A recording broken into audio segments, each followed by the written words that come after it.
Students, today we are going to take first chapter of science, crop production and management, meaning फसल उत्पादन और प्रबंधन।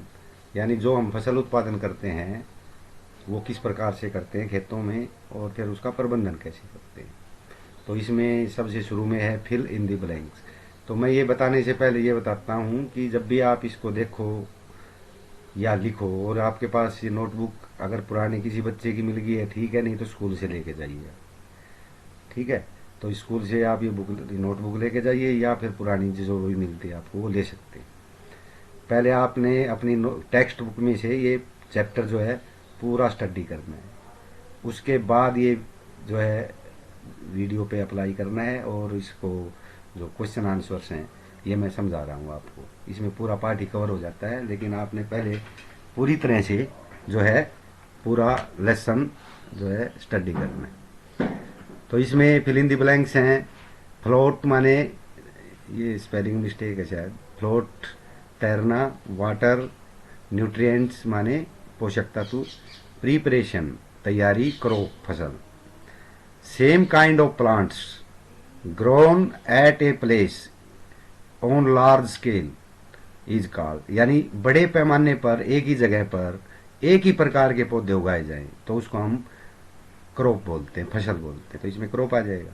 The first step before growing crop is blank of soil, यानी फसल उगाने से पहले जो पहला काम हमें करना होता है वो होता है भूमि की तैयारी करना, preparation of soil.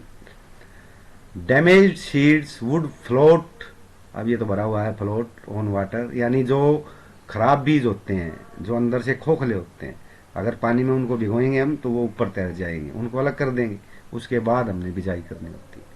For growing crops sufficient blank and blank are essential, तो जब हम फसल उगाते हैं तो उसमें हमें न्यूट्रिएंट्स की जरूरत होती है, यानी पोषक तत्वों की, जिससे जैसे हम भोजन करते हैं ऐसे पौधों का भी भोजन होता है, तो उसको न्यूट्रिएंट्स हैं ये। और पानी तो बहुत जरूरी है, because we take our food और plants take their food in solution of water, पानी के घोल के रूप में लेते हैं। Second, match column A and B. तो फर्स्ट है खरीफ क्रॉप्स। तो खरीफ क्रॉप्स जो दो मेनली सीजन जैसे हो गए, एक खरीफ और रबी। तो खरीफ होती है जो हम आमतौर पर बारिश के मौसम में बोते हैं, और रबी जो है सर्दियों में बोते हैं। तो kharif crops paddy and Maggi.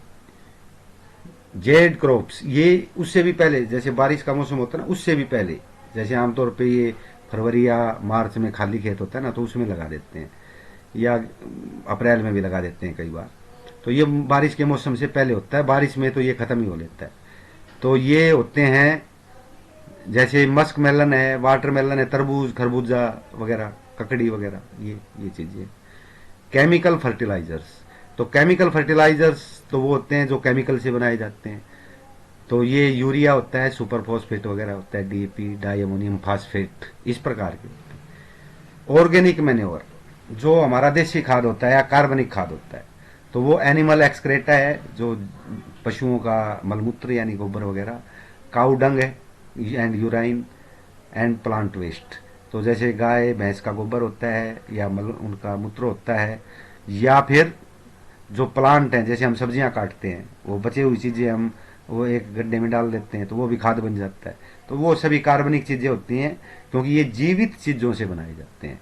जो जीवित चीजें डेड हो जाती हैं, मर जाती हैं उनसे, या वो एक्सक्रेटा बन जाता है। तो ये ऑर्गेनिक मैनोर होता है।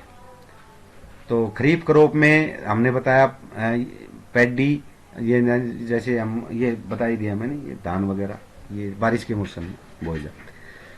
अब आगे है right a paragraph on each of the following. नीचे जो चीजें लिखी हुई हैं इनमें से इन पे आपने एक एक पैराग्राफ लिखना है। तो पहला है प्रिपरेशन ऑफ सॉइल, यानी कि जो भूमि है उसकी तैयारी हम कैसे करते हैं फसल बोने से पहले, बीज बोने से पहले। Before growing crops we plough and level the soil and add manure in it.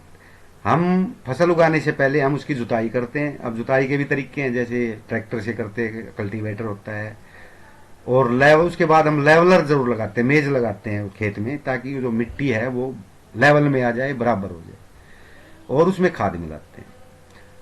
Ploughing is